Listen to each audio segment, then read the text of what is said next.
ترتاح القلوب وتنزاح المتاعب والكروب وتنزل رحمة الغفار غيثا به تمحى المعاصي والذنوب وتنفتح البصائر بعد غين فتنكشف الغياهب والغيوب وينسى ظلم من ظلموا وتشفى جراح في الفؤاد لها الحمد للہ رب العالمین والصلاة والسلام علی سید الانبیاء والمرسلین اما بعد۔ محترم سامعین و ناظرین حضرات، آج ہمارے معاشرے میں ایک ایسی مرض کثرت سے پھیل رہی ہے، میرے خیال میں شاید کہ 100 میں سے 5 گھر 10 گھر ایسے ہوں گے جو اس مرض سے خالی ہوں اور بچے ہوئے ہوں۔ تو یہ مرض جو عام پھیل رہی ہے وہ جادو کی مرض ہے۔ جادو کثرت سے ہو رہا ہے اور ہر گھر کے اندر جنات کے مسائل ہیں، یہ دورہ پڑ رہا ہے، فلاں نے جادو کر دیا،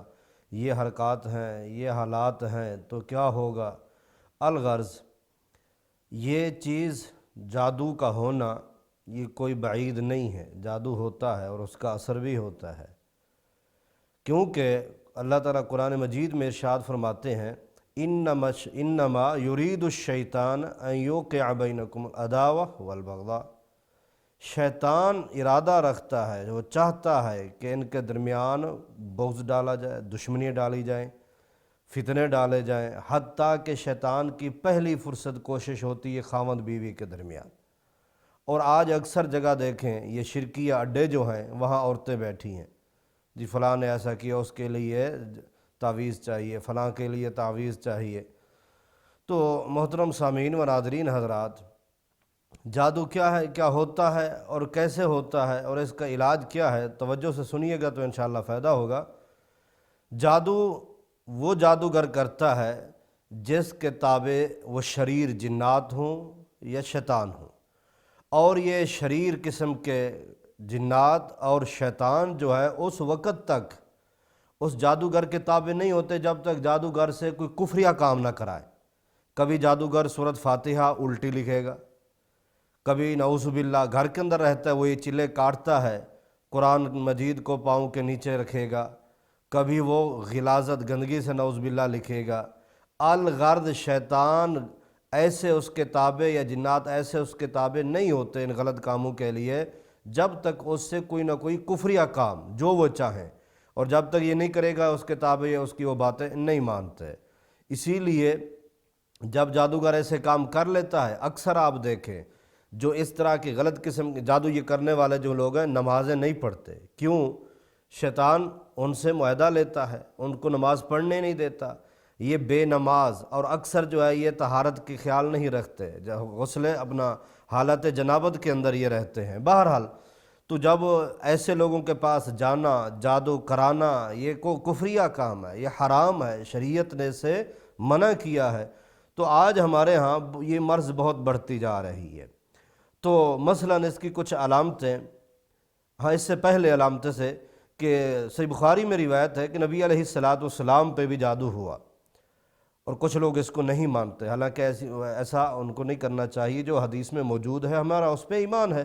نبی علیہ السلام پہ جادو ہوا، لیکن جو اثر ہوا تھا وہ شرعی احکاموں پر نہیں ہوا، وہ اثر جو تھا صرف آپ صلی اللہ علیہ وسلم کا بیویوں کے ساتھ ازدواجی جو تعلق تھا اسی کے اوپر اثر انداز اتنا ہوا کہ آپ فرماتے میں گیا ہوں، یا کہتے بھی نہیں گئے تو کہتے گیا تھا، تو اس طرح کا اثر تھا، تو آپ نے وہ بتا دیا تھا۔ اور اس سے بڑھ کر بہت سارے انبیاء کو اللہ تعالیٰ نے مختلف مرضوں میں آزمایا ہے۔ اشد البلاء علی الانبیاء، سب سے زیادہ سخت آزمائشیں، پریشانیاں، مرضیں وہ انبیاء پر آئی ہیں، مرض کی صورت میں قتل کیے گئے، بہت کچھ ہوا۔ تو اسی طرح نبی علیہ السلام کو بھی اس طرح مبتلا کر کے امت کے لیے اس کے اندر حل آپ بتایا گیا ہے۔ نبی علیہ السلام سوئے ہوئے تھے تو 2 آنے والے آئے، ایک دائیں طرف اپنا سرہانے کھڑا ہو گیا سر والے سائڈ پہ، دوسرا پاؤں والی سائڈ پہ، آپس میں مکالمہ جاری ہوا، بعد یہ کون خیر،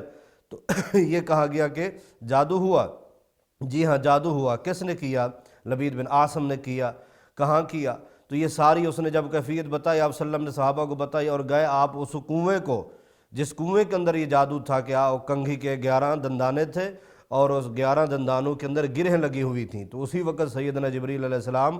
یہ 2 صورتیں آخری جو معوذتین ہیں فلق اور ناس یہ لائے، آپ صلی اللہ علیہ وسلم ایک ایک آیت پڑھتے گئے اور وہ گرہ کھلتی گئی، آپ نے اس کنویں کو پورا بند کرا دیا تھا۔ تو نبی علیہ السلام پر جادو ہوا، علاج کیا گیا؟ معوذتین آخری 2 صورتیں، یہ جادو کا علاج ہے، ہمیں پڑھنا چاہیے۔ خود نبی علیہ السلام فرماتے ہیں جو شخص صبح شام کو پابندی سے اور رات کو سوتے وقت بھی یہ آخری 3 صورتیں پڑھ کے ہاتھ پہ پھونک مار کے پورے جسم پر جہاں تک ہاتھ جاتا ہے ہاتھ پھیرے، تو اس پہ اللہ تعالیٰ کی توفیق سے کبھی بھی جنات کا یا جادو کا اثر نہیں ہوگا۔ عزیز ساتھیو، آج ہمارے معاشرے میں، ہمارے گھروں میں جب مرض عام ہے تو ہم علاج کیوں نہیں کرتے؟ اکثر آپ دیکھتے ہیں جادو کی علامتیں ہیں کہ کبھی آپ کو خون نظر آئے گا، خون کے چھینٹے دیواروں پہ ہوں گے، کپڑوں پہ ہوں گے، کسی لباس کے اوپر پڑے ہوئے ہوں گے، خوابوں میں کچا گوشت نظر آئے گا، یا باہر نکلیں گے تب بھی آپ کو گوشت کچا نظر آئے گا۔ تو اس طرح کی حرکات، کیونکہ جو دشمن ہے وہ کبھی آرام سے نہیں بیٹھتا، حتیٰ کہ سحر تفریق کرتے ہیں، خاوند بیوی کے درمیان جدائی، ایسا جادو جو ہے وہ عورت کو عصر کے بعد سے لے کر آدھی رات تک سارا سر میں درد رہتا ہے۔ تو بہرحال یہ جتنی بھی صورتیں ہیں ان سب میں جادو سے بچنے کے لیے، جنات سے بچنے کے لیے جہاں معوذتین ہیں وہاں نبی علیہ السلام نے آیت الکرسی بھی بتائی ہے۔ آیت الکرسی جو ہے شیطان نے خود کہا کہ اگر ہم سے بچنا ہے تو آیت الکرسی پڑھو، معروف حدیث ہے بخاری مسلم کی جو سیدنا ابو ہریرہ کی ڈیوٹی لگی تھی کھجور کی ڈھیریوں پہ، بلکہ ایک اور صحابی کہتے ہیں کہ میں روزانہ کھجور کی ڈھیریوں پہ بیٹھا رہتا تھا، میرا سامان تھوڑا تھوڑا کم ہو رہا، ایک دن میں نے دیکھا کہ ایک ایسی چیز آ رہی ہے جس کا سر اور ہاتھ جو ہے کتے جیسے ہیں، باقی جسم انسانوں جیسا ہے۔ میں نے پوچھا تو جن ہے یا انسان؟ انہوں نے کہا میں جن ہوں، اور میں تو اس سے کیسے جان چھوٹے گی، سارا کر رہے ہو